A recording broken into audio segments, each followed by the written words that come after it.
علی اور عباس کو بلایا، ان کے کندھوں پہ آپ نے یوں ہاتھ رکھے اور آپ کے پاؤں یوں زمین پہ لگ رہے، آپ پورا پاؤں نہیں لگا پا رہے تھے کمزوری سے، یہ پوزیشن تھی اس طرح۔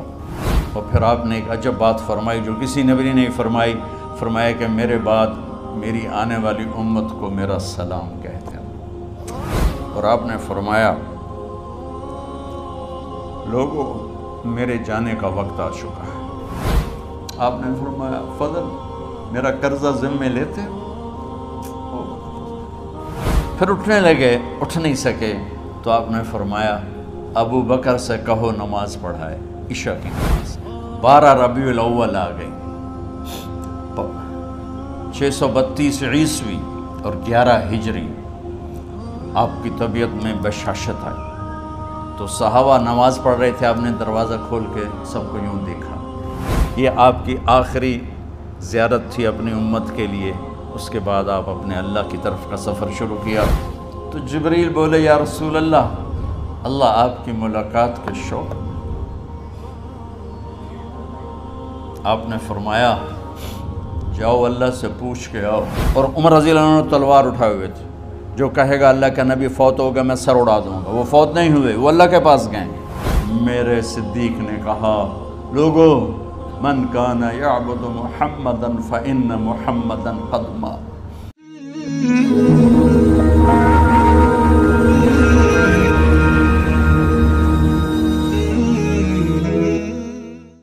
تو میرے یہ سارے ساتھیوں نے میرے ذمہ یہ لگایا تھا کہ میں تھوڑا سا آج وفات نبی پر تھوڑی سی بات کر لوں، تو اسی کو میں پیش کرنے کی کوشش کر رہا۔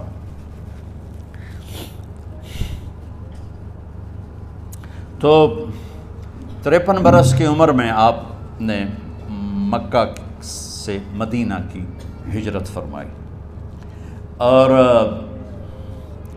10 برس آپ نے مدینہ میں قیام فرمایا۔ 11 ہجری میں آپ حج کے لیے تشریف لے گئے، اور یہ صورت آئی 11 تاریخ کو، 11 حج کے، ذوالحج، اذا جاء نصر اللہ والفتح۔ اس میں اشارہ تھا کہ میرے نبی آپ کا مشن مکمل ہو چکا ہے، اب آپ ہمارے پاس آنے کی تیاری فرمائیں۔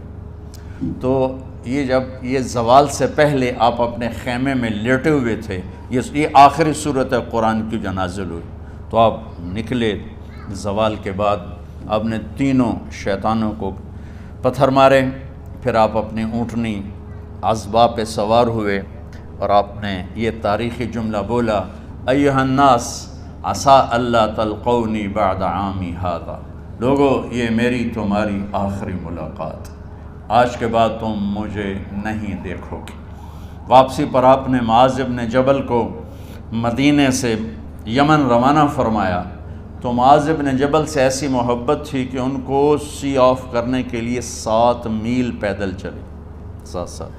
اب کسی کو روانہ کرنے کے لیے ساتھ نہیں چلتے تھے، مسجد سے روانہ کر دیتے تھے، معاذ بن جبل کو 7 میل ساتھ چلے، اور جب آخری پوائنٹ آیا سفر کا تو کہنے لگے معاذ عسیٰ اللہ تلقانی بعد عامی ھذا، معاذ یہ تیری میری آخری ملاقات ہے، وَلَعَلَّكَ تَمُرُّ بِقَبْرِي وَمَسْجِدِي ھذا، جب تو واپس آئے گا تو میری قبر دیکھے گا اور میری مسجد مجھے نہیں دیکھے گا۔ تو فَبَكَى مُعَاذٌ جِشْعًا لِفِرَاقِ رسول اللہ، تو معاذ بن جبل پھوٹ پھوٹ کے رونے لگے آپ کی جدائی کا تصور کر، تو آپ کی آنکھوں میں بھی آنسو آ گئے، تو آپ نے جلدی سے منہ یوں پھیر لیا، معاذ پیچھے ہو گئے اور آپ ادھر ہو گئے، اپنے آنسو چھپا لیے، اور فرمایا معاذ ان اولی الناس بی المتقون من کانوا وحیث کانوا، معاذ اس جدائی کا غم نہ کر، جو تقوی پر مرے گا وہ میرا سب سے قریب ہوگا، چاہے وہ پاکستان میں ہو چاہے افریقہ میں ہو، میرے سب سے قریب وہ ہوں گے جو تقوی والے ہوں گے، جو اللہ سے حیا کرنے والے ہوں گے۔ جب آپ واپس تشریف لائے، 29 محرم صفر، 29 صفر عصر کی نماز کے بعد ایک جنازہ تھا، اس جنازے کو پڑھانے کے بعد اس کو دفن کے لیے آپ جنت البقیع تشریف لے گئے۔ وہاں سے واپس ہونے لگے تو سر درد اٹھا، اور وہ درد ایک دم بڑھنا شروع ہوا، اور اس دن باری حضرت عائشہ کے گھر کی تھی، تو آپ گھر میں تشریف لاتے لاتے درد کے ساتھ بخار، تیز درد، تیز بخار، اور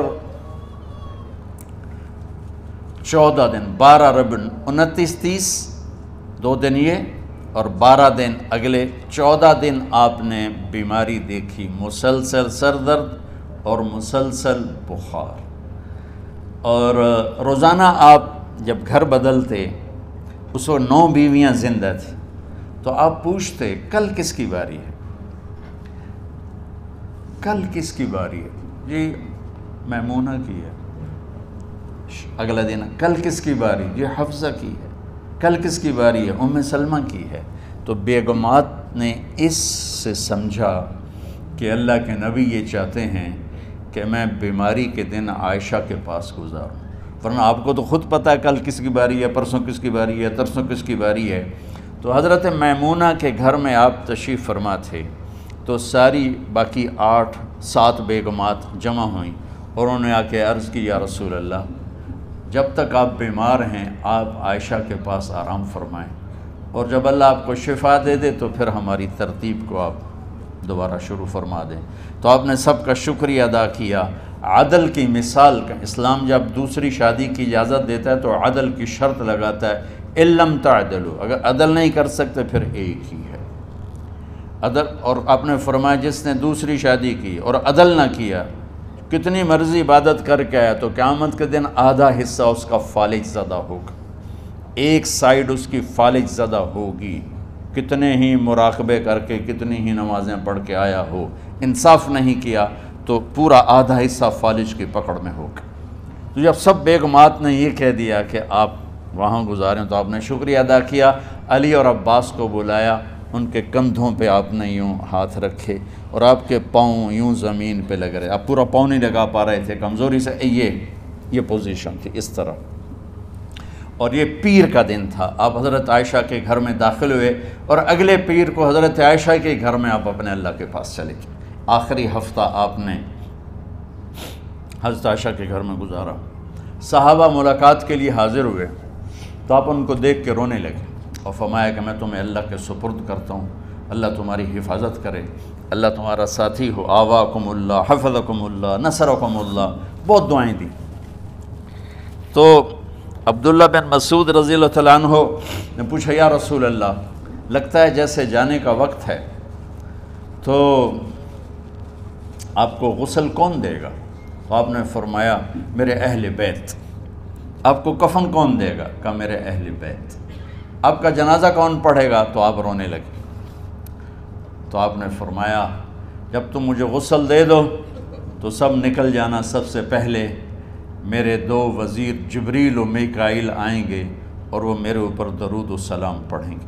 ہمارے نبی کا جنازہ ایسے نہیں ہوا اللہ اکبر اور پیچھے صفیں، آپ کی چارپائی کے پاس آ کر صحابہ کھڑے ہو جاتے تھے، وہ میں ابھی بتاتا ہوں۔ تو آپ نے فرمایا سب سے پہلے جبریل و میکائیل آ کر میرے اوپر درود و سلام پڑھیں گے، پھر اس کے بعد 7 آسمان کے فرشتے باری باری آئیں گے۔ جب وہ چلے جائیں گے تو پھر سب سے پہلے میرے خاندان، میرے اہل بیت کے مرد آ کر میرے اوپر سلام پڑھیں گے، پھر ان کی خواتین آ کر سلام پڑھیں گی، پھر ان کے بچے آئیں گے، پھر ان کے نوکر اور نوکرانیاں آئیں گی، اس کے بعد مہاجرین مکے کے قریش آئیں گے، اس کے بعد ان کی عورتیں آئیں گی، ان کے بچے آئیں گے، ان کے نوکر اور نوکرانی آئیں گی، اس کے بعد مدینہ والے آئیں گے، پھر مدینہ کی خواتین آئیں گی، پھر ان کے نوکر نوکرانی آئیں گے، اور اس کے بعد مجھے تم اللہ کے سپرد کر دینا۔ اور پھر آپ نے ایک عجب بات فرمائی جو کسی نبی نے نہیں فرمائی، فرمایا کہ میرے بعد میری آنے والی امت کو میرا سلام کہہ دینا، اور انہیں کہنا کہ ان کے بعد جو آئیں ان کو بھی میرا سلام کہہ دینا۔ اور اس طرح میرے سلام کو قیامت تک اللہ کے نبی نے پہنچایا کہ ہر آنے والی امت، ہر آنے والی نسل، اگلی نسل کو اس نبی کا سلام پہنچائے۔ آپ کے جانے میں 5 دن باقی تھے تو آپ نے فرمایا مجھے 7 کنوؤں کے پانی سے غسل کرواؤ۔ تو 7 کنوؤں سے پانی لایا گیا مشکیزوں میں بھر کے۔ تو حضرت عائشہ کے گھر میں کوئی ایسا ٹب نہیں تھا جس میں بیٹھ کے وہ آپ نہا سکتے، تو حضرت حفصہ کے گھر سے ٹب منگوایا گیا، آپ اس میں بیٹھے، تہمت باندھا ہوا تھا، کرتا اتارا، اور آپ پر 7 کنوؤں کا پانی ڈالا گیا، تھوڑا تھوڑا تھوڑا تھوڑا تھوڑا تھوڑا، تو اس سے بخار کی شدت کم ہوئی، اور آپ سر درد کی وجہ سے آپ نے ایسے پٹی باندھی سرخ رنگ کی، اور اس کے بعد حضرت علی اور فضل بن عباس کے کندھوں کا آسرا لے کر آپ مسجد میں تشریف لائے، اور آپ ممبر پر بیٹھے، اور آپ نے فرمایا، لوگوں میرے جانے کا وقت آ چکا ہے، میں نے کسی پر زیادتی کی ہو، کسی کو تھپڑ مارا ہو، کسی کو چھڑی ماری ہو، کسی کا حق دبایا ہو، تو میں اپنی جان کے ساتھ، مال کے ساتھ حاضر ہوں، مجھ سے یہیں بدلہ لے لو، آخرت میں میرے خلاف کوئی دعویٰ نہ کرنا، میں آخرت کے حساب کو برداشت نہیں کر سکتا۔ جن کے طفیل لوگوں کا حساب معاف ہوگا، جن کی طفیل، جن کی شفاعت پر لوگ بے حساب جنت میں جائیں گے، وہ روتے ہوئے فرما رہے ہیں کہ میں آخرت کے حساب کو نہیں دے سکتا۔ تو سارے صحابہ رونے لگے، لیکن آپ اپنی بات کو دہراتے رہے، کوئی بھی نہیں اٹھا۔ تو آپ نے ظہر کی نماز پڑھائی، ظہر کے بعد پھر ممبر پر آئے اور فرمایا کہ لوگو یہیں مجھ سے حساب کتاب کر لو، آگے نہ کرنا، بتاؤ میں نے کسی کا کوئی حق دینا۔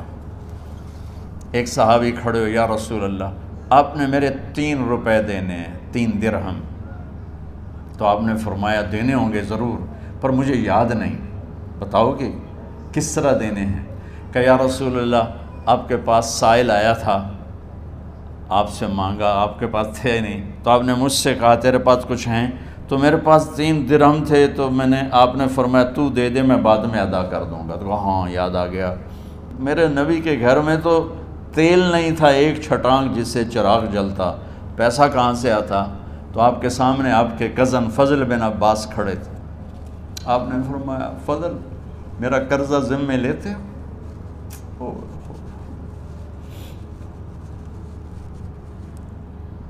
جن کے لیے کائنات سجائی گئی، جنت کی چابیاں جن کو پکڑائی گئیں، جاتے ہوئے 3 روپے دینے کی ہمت نہیں تھی، کہا فضل میرا قرضہ ذمے لیتے ہو؟ کہا جی یا رسول میں اپنے ذمے لیتا ہوں۔ کہا اس سے لے لینا۔ آپ گھر تشریف لے گئے،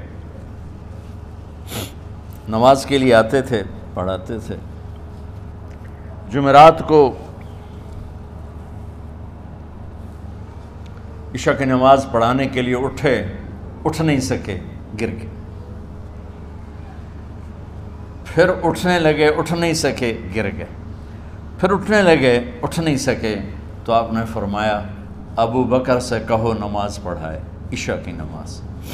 ابو بکر ذرا پیچھے کھڑے تھے، عمر آگے کھڑے تھے، تو لوگوں نے کہا نماز ہی پڑھاؤنی ہے، کوئی پڑھا دے، تو انہوں نے حضرت عمر کو آگے کیا، انہوں نے کہا اللہ اکبر۔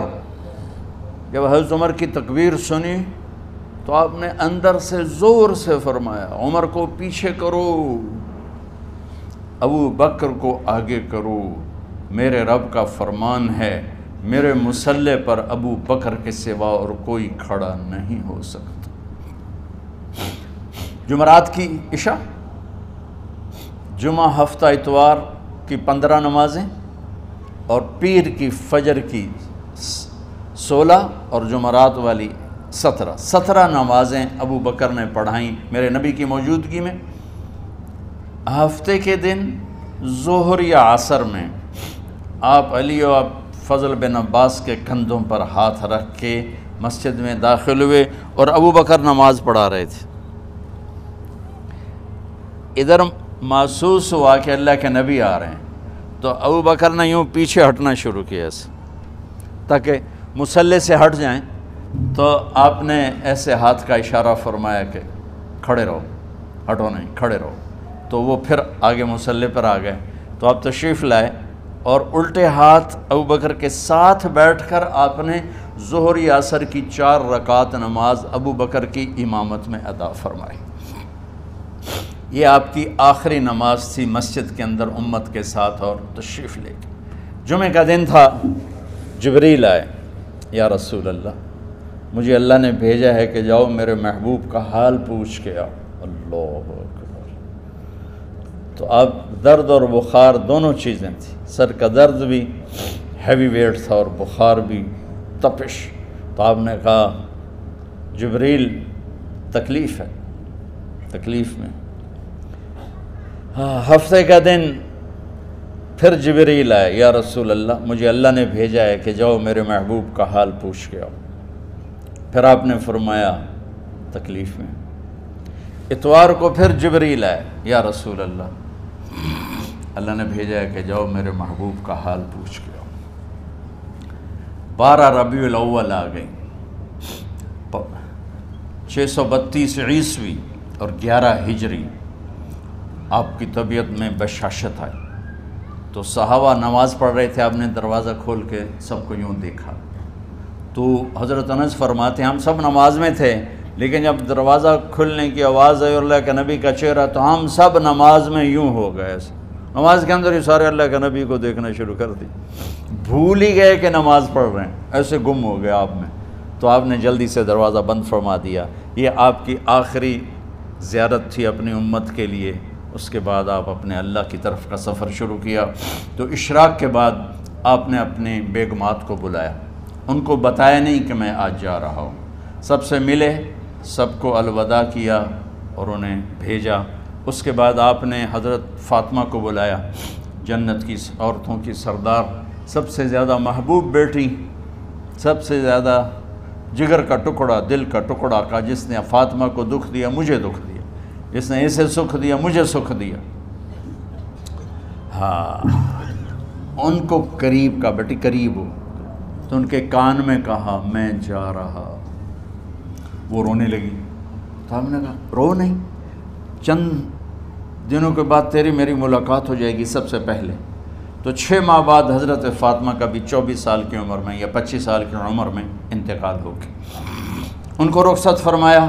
پھر آپ نے داماد مولا علی کو بلایا، ان کا سر اپنی گود میں رکھا اور ان کے سر پہ اور کمر پہ ہاتھ پھیرتے رہے اور ان کو دعائیں دیتے رہے۔ آہستہ آہستہ تھی، آواز اونچی نہیں تھی، پست آواز تھی، اور یوں سر پہ کمر پہ، سر پہ کمر پہ، اور دعائیں دے رہے ہیں۔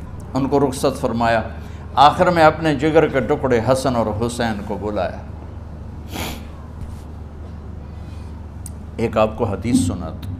میرے نبی نے فرمایا اپنے بچوں کو عزت دیا کرو، اکرموا اولادکم۔